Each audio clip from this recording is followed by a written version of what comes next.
So I am making trees again. More trees. This time round, I was actually just playing around with what to do with the hydrangea cut-offs that I had lying around in a box. Basically, I've got no more space in the cabin, so I'm trying to find what I can shove in the bin. And anyway, I had one of these armatures that I'd made, which was just fluorescent wire, you can see kind of at the bottom here, with hot glue around it, which has then sort of been sanded down. You can see it's quite a good texture. I've given that a spray of brown and grey, which to be fair I could have just done after doing this anyway. But as I was playing with it, these little wires were sticking out from where I had been kind of a bit. Yeah, I don't know what I was doing really. I don't think I really thought about what I was going to do. I think I was going to attach seafoam to those, and to be honest, it probably wouldn't have looked that great. But anyway, I've been, as you can see, using the hydrangea to basically build out the shape of a tree.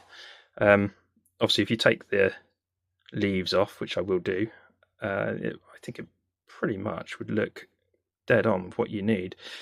And then what I'm kind of planning on doing is using, I'm going to see actually what happens if I then overlay that with the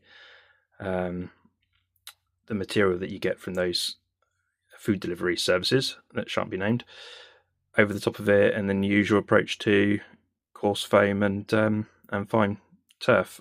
So I'll probably do a little bit of before. This is before and after, and basically why I think it's going to work quite well is if you actually zoom in here, where hydrangea is quite soft in the middle. What's really easy is you just get them and then push the fluorescent wire into the middle. So a bit of super glue on the wire, and then put these on. These will be solid. And then I've just got to trim back all of these leaves, leave myself with a load of essentially branches. So you'd be left with all these branches underneath.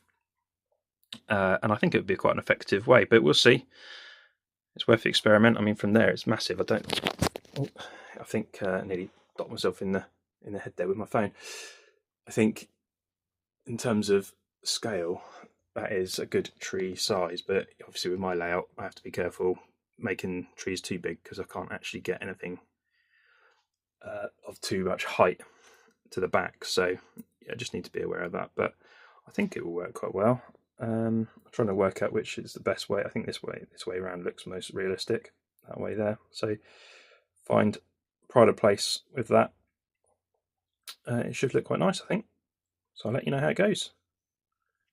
So here we have it, probably midway through. The only issue I had was this one down here, the one that the branch that was there before was a bit delicate and broke off. It was a bit too small, I think, so I've put a thicker one on there, and it's just sealed in with super glue on, well, Gorilla Gel on either side. And yes, I've stuck my fingers to it several times. But you can see, I think that looks really good. And actually, to be honest, if you were doing a winter scene, it actually makes a pretty good winter tree if you spray it. Obviously, I've reused this armature several times, hence it's got this sort of like it's still got some of the stuff on it, but I think that actually looks quite real. Looks like it's the lichen and stuff growing off of the trunk, so it's actually a quite nice effect. Trying to work out, I mean, when the canopy goes on, which view is going to be the best view of the tree. I think this one is ruined by this branch here, which looks a bit weird, so I think it's probably going to be this way around when it's in position, but as I say, it's quite big, so whether or not I can even use it is up for debate, really. Yeah, so that's what it's looking like at the moment. I will give it a spray and then try putting the material on top and see how it looks. So I thought I'd just do a view of this stuff. So I think I've covered this before, but just in case you're new and didn't catch that when I was making trees before, this material is the stuff that comes with, well, it's like a packaging material that comes with those food delivery services. So it's basically polyfiber. You can see if you kind of get in close, and what you do is you basically get the you can take it apart by layer. It's just in little layers, and then you can you end up with the fiber like this, which you just then stretch out over.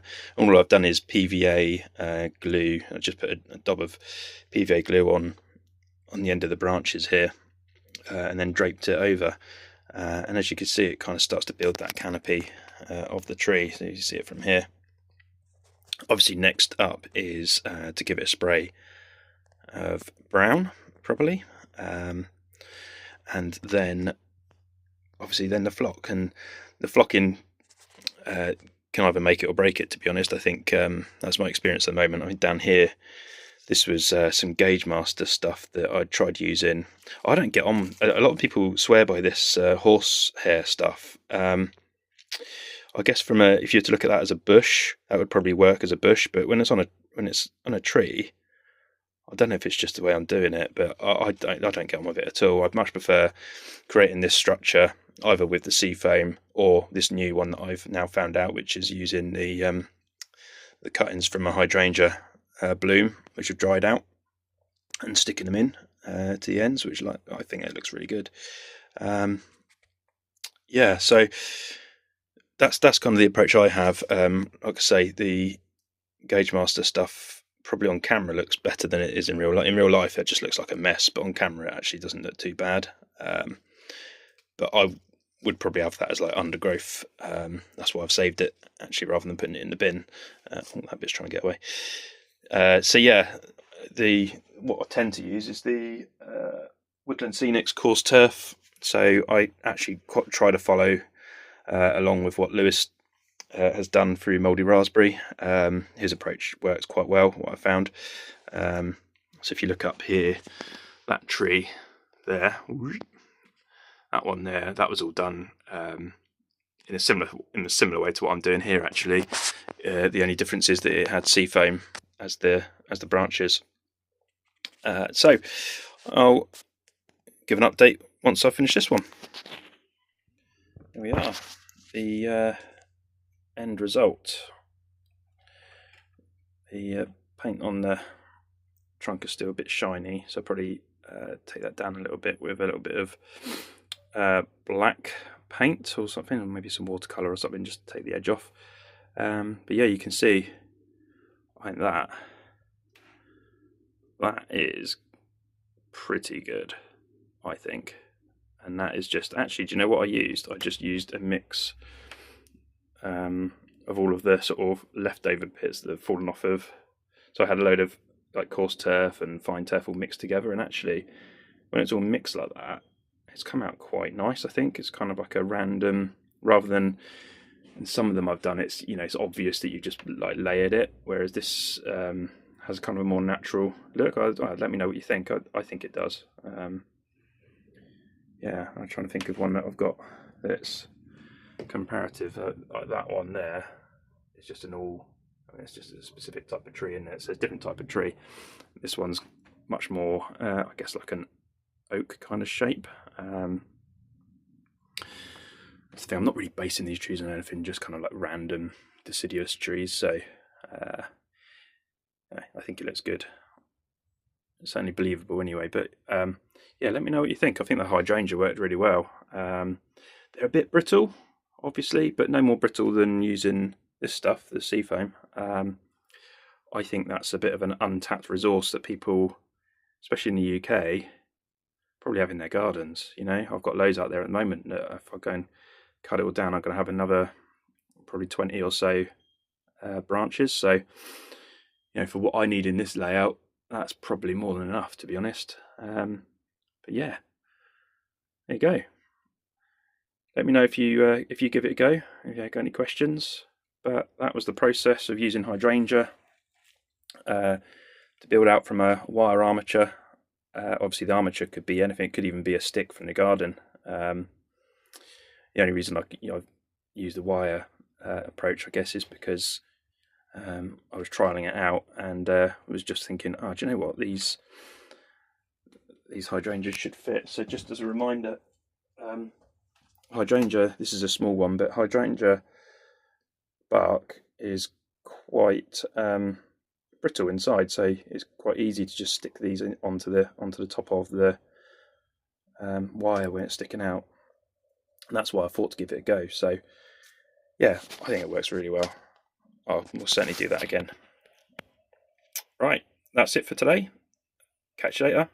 Bye.